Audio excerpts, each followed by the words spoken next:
Great for a second. Hi, I am Brent Feldman, and we are back with another episode of Mix and Matchbox. Today, I am joined by Maggie Halper. She is the Makerspace coordinator for the Moberly Area Community College Columbia Higher Education Center, better known as the Mac Lab. Hi, Maggie. How are you doing? Thank you for having me today. Definitely. Thanks for being here. Really looking forward to talking to you about this. I know we had a quick conversation the other day, and you had told me all about how cool the Mac Lab is. So I guess what is the Mac Makerspace? Good question. So this is a makerspace that we are part of the community college, but we are our own entity. So we are focused on the community as a whole, as a place for people who have ideas or businesses that they want to launch that need access to high-level equipment that they might not easily be able to acquire or gain access to. And so with short access classes, they have the ability to then come and use the equipment that they're trained on. We're a membership-based community, so with monthly membership, any of the equipment you are trained on, you can then come back and use. That's awesome. I see a lot of cool equipment in the background there. And so, yeah, this definitely, it makes it very real. You're in it. Yes, absolutely. There's way more fun things than unfortunately you can see at this moment, but we're about 5,000 square feet of really cool stuff. Wow, that's awesome. A big adult playground. Very much so. Well, that's cool. What would you say are your favorite examples of like cool things, that have been made on the actual equipment? Absolutely. Well, so we focus on what the machines are capable of. So I like making a lot of fun things in the space that you wouldn't necessarily think, oh, this machine can do this or that. So I've been having fun. I'm a baker at heart. And so I've been using our laser cutter to make some cool rolling pins. So this is for shortbread cookies. And it has our MacLab logo in it that I can just roll on cookies, So that's just kind of fun. I'm also one who absolutely loves my dog, let's be honest, dog mom. So, etched glasses, magnets, that kind of stuff can all also be done on the laser.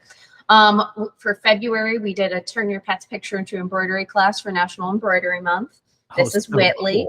Cool. And then we're always just doing fun things like we have a long arm quilter. So you can do all kinds of just different quilted things. We just launched a new picture framing class. So we have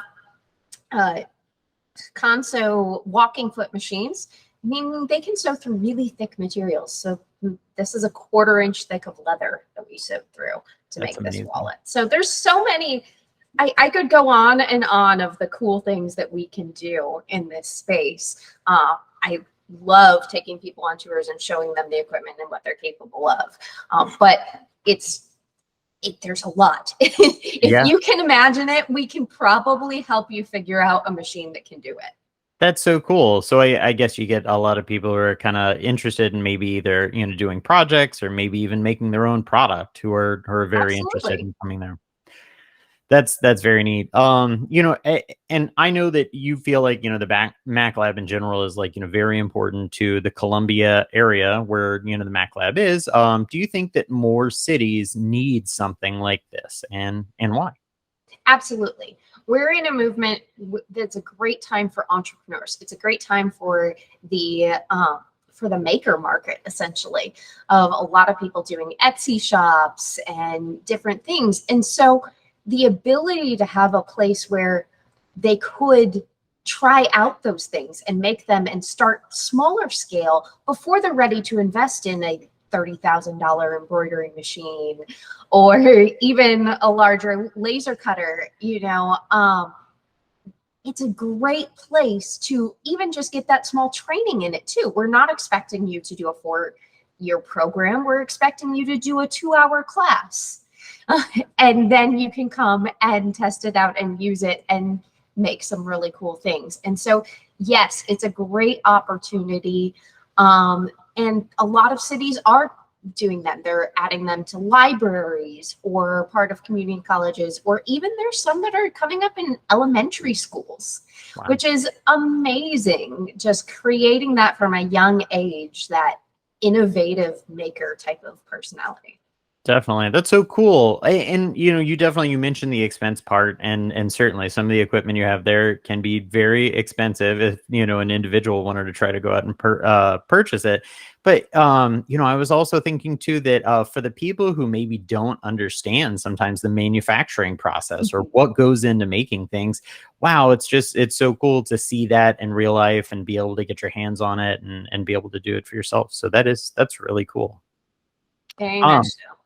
Cool. Well, you've got to have a favorite. I know, with all the children there in terms of the machines, what is your favorite child? I know, don't worry, they aren't listening, hopefully. Oh goodness. I think it's probably a tie. I do love embroidery. My background is textiles. And so there's something about doing embroidery, everything from our logoed shirts to getting to, turn my pet's picture into an embroidery is just kind of fun. It just lets a great creative outlet for me. But there's something about the laser cutter.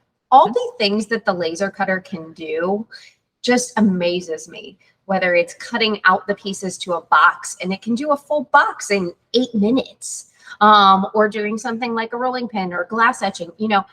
That glass is cut in 2.5 minutes. And so it's just amazing how instant gratification I feel like you can kind of get from some of the laser things.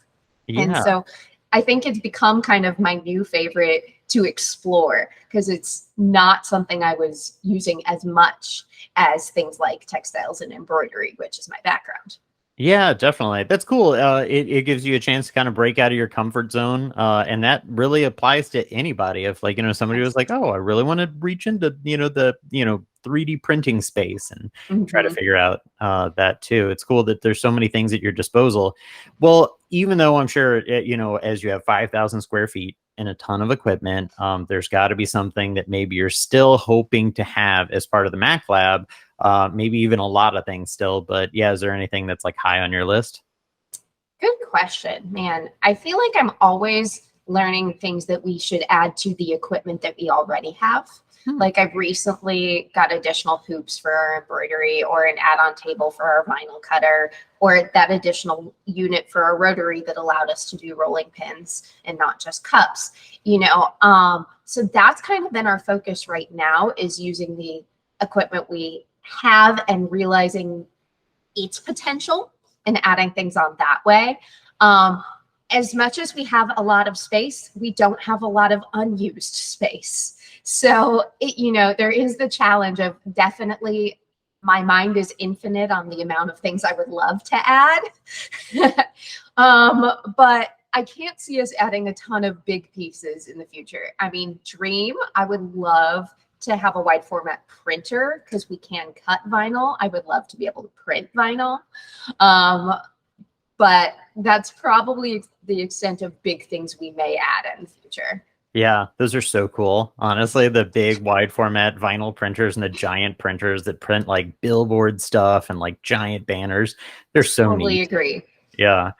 Just watching them work, I think, is like, it's like one of those meditative things. You could just like zone out and watch them like do its thing. But that is really cool. Well, and I know that you were very invested in up front in general, and like actually really making the Mac Lab what it is. And I mean, not obviously, you still are, but when you're planning out a makerspace like this, maybe for anybody else who's like, looking forward to making one for their city or community or elementary, as you said, how did you go about planning out the equipment, as you're going to obviously have memberships or whatever, and people using that equipment, and you don't want something that's too full, you want enough, the right mix of things. How did you figure that out? Good question. Well, one, I can say that I cannot take a ton of credit for the initial equipment acquisition. A lot of that was done before they brought me in. That was done with the initial, we got a MoExcel's grant actually to bring in the equipment and start the renovation of the space. And that was all done before they brought me in. So I will admit most of the things were here. But I did come in day one, and as much as the space looked good, I was like, can I rearrange a little? And so I think that was the biggest thing, was actually coming in and being like, we have these amazing things. Let's make them oriented in a way that's a little more user friendly, in a way that the spaces can be divided, but it's also an amazing way for cross-pollination of ideas. Cool. It's really supposed to be a space that it can be collaborative. You can jump from the embroidery to heat pressing the adhesive on the back to make adhesive patches, be working with your 3D printing, but it might be for a project that you're doing some woodwork stuff along with it. And so those areas are next to each other. So is metalworks in that same area. The vinyl cutting is not far from the heat press, is also not far from the picture framing, which also has a self-healing mat that we can use for the vinyl. So, that's our big thing, is knowing how it should be properly arranged. And I will tell you, when it came to development, my biggest thing was developing our website. I actually looked at 19 different makerspaces, what they provided to the public when it came to things at the pieces of equipment, but also their resources that they provided, and just found what seemed to be that right mix of things for us. I also wrote our handbook, important thing, and our liability waivers, also very important thing to get us off the ground. And those are the things, honestly, that people think about less than they think about what pieces of equipment they want. So, you can have all this amazing equipment and want to acquire all of these pieces and then be like, okay, so where's everything going to go? And how's this going to be? We have 25 internet ports throughout the space. Wow. Because our equipment has to be networked and connected that way, and Wi-Fi isn't going to cut it. So, even that was something that had to be thought out really well. Yeah, that's amazing. That is so cool. And I really love that a lot of the thought actually goes into potentially how, the items would be used together, not just independently, but actually, what may, work well together, Yes. as a set of things, or as, multiple items. But that is so neat. And yeah, and I'm sure a lot went into not only the initial setup and the purchasing and acquisition, but I'm sure, yeah, you've had a lot of rearranging and stuff, just figuring out how, watching people use some of these items. And I guess as you do kind of watch people use these things, are there pieces of equipment that people seem to gravitate towards? Good question. We are still new, so I feel like, certain spaces are definitely getting more use than others, but I can't wait till it's all getting a ton of use. I would say we've got some people who are devoted quilters that come in every week to 2 weeks to come in and use that quilter to work on a quilt top that they have. I have someone who's consistently coming in. He does have a small business here in Columbia that does like t-shirt printing and graphics and that, but doesn't have an embroidery machine. So he comes in, actually embroiders hats here. Cool. And so he's been consistently using that. Have some people who come and play with the laser and do different fun projects there. I actually had someone last spring who was actually building a model airplane for a competition. And so they were cutting the pieces of that on the laser cutter, actually. And then I have someone who's consistently using our metal shop. He's building pantographs for jewelry. So essentially to be able to transfer a design from one spot to another and duplicate it. So he's been building the little pieces of that for months, and I cannot wait to see this thing come assembled soon. Oh my God, you're producing so many good stories about like people that are just actually using the equipment and making really interesting things. That's so cool. It makes my job fun. I love, love, love seeing what people are doing. Yeah. Wow. That's awesome. All right. What about for the person though that like it sounds like you may have some people who kind of know what they're doing to a certain degree, but what would you say for the people who are like, trying to figure it out or don't know how to use any of that equipment? I would say this is the perfect place then. If you don't know how to use it, we're here to help you do that.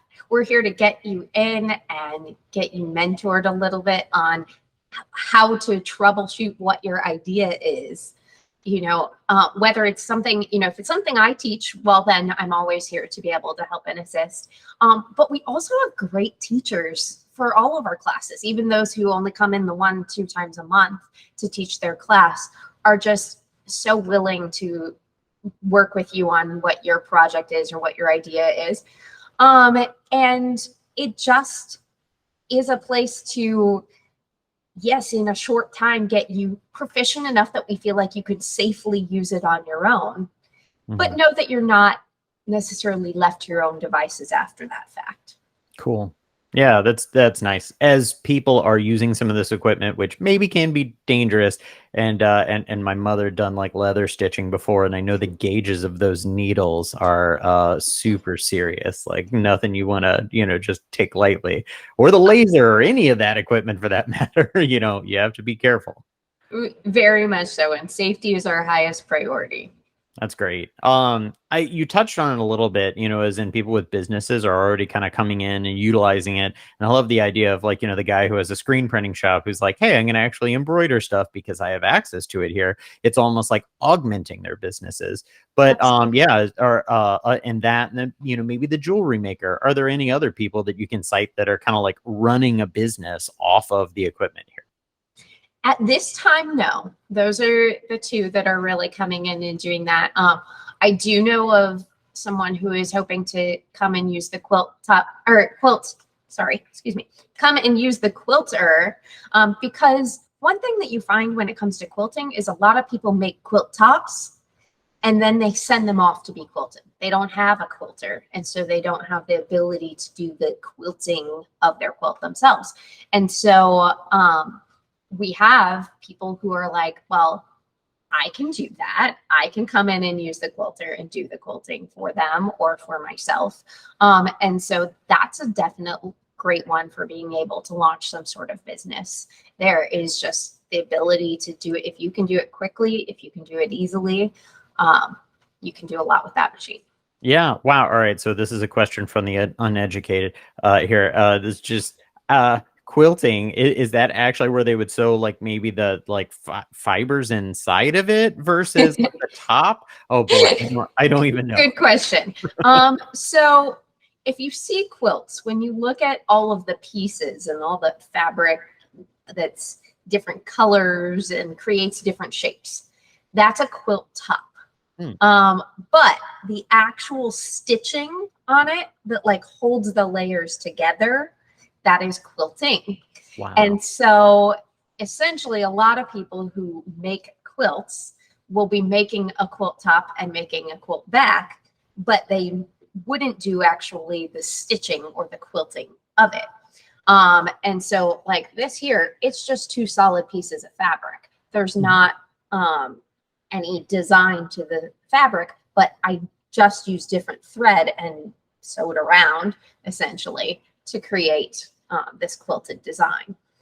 That's amazing. And so that's what the machine is capable of doing, the cool things like this for whatever your quilt top is. That's so cool. So is there any scale limitation to that, or could somebody make like a full-size bed quilt on it? You can make a full-size quilt. Our frame is only 5 feet wide with about 4 feet of sewing space on it at a time.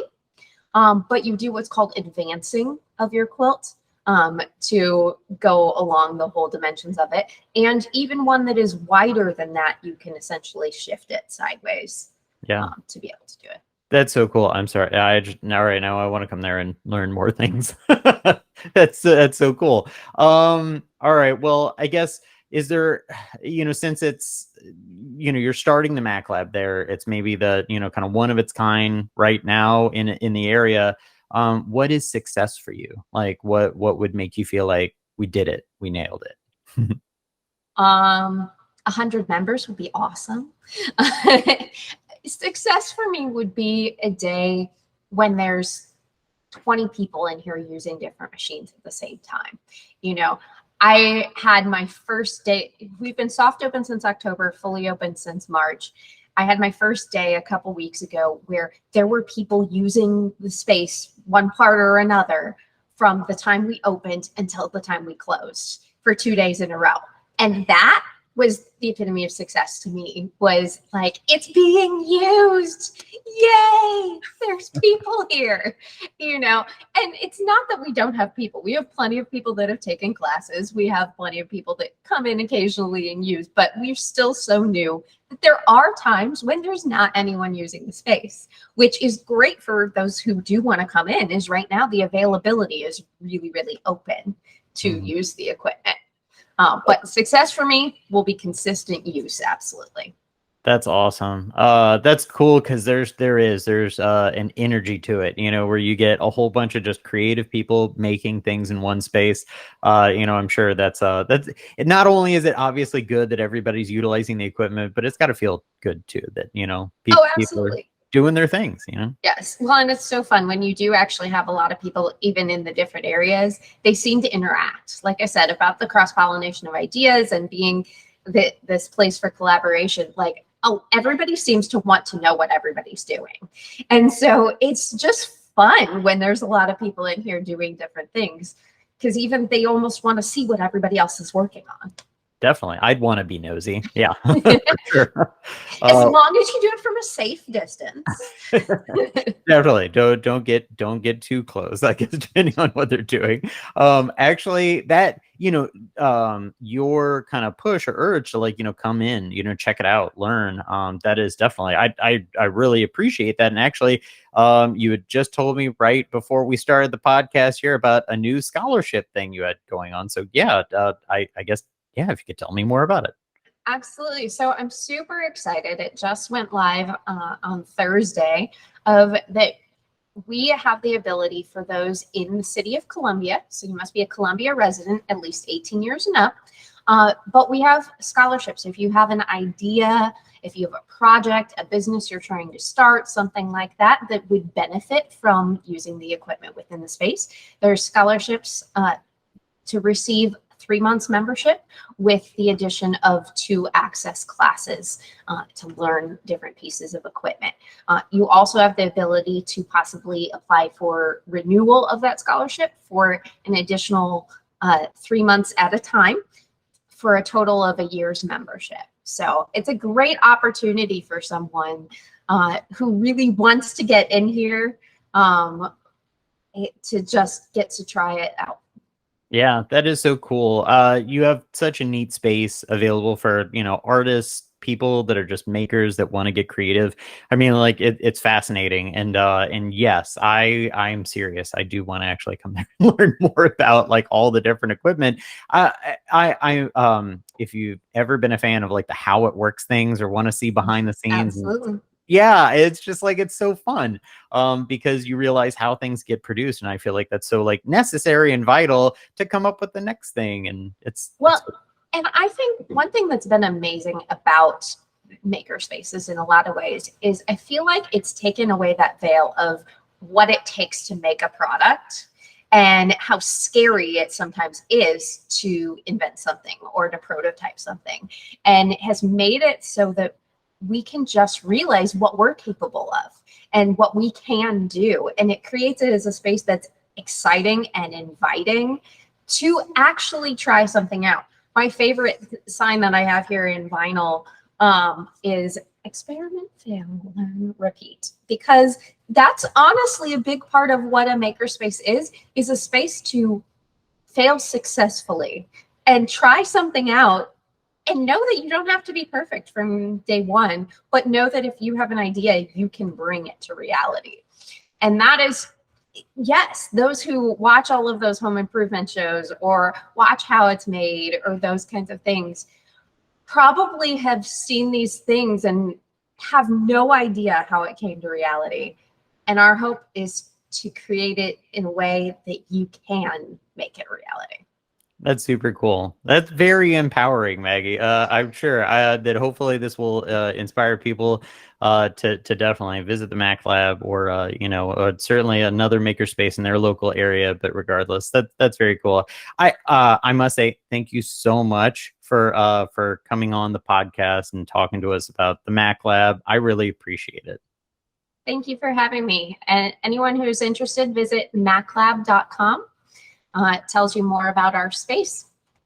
Awesome. Well, cool. Well, definitely. Thanks again for being with us. This has been another episode of Mix and Matchbox. We will be back soon with more content. Thanks.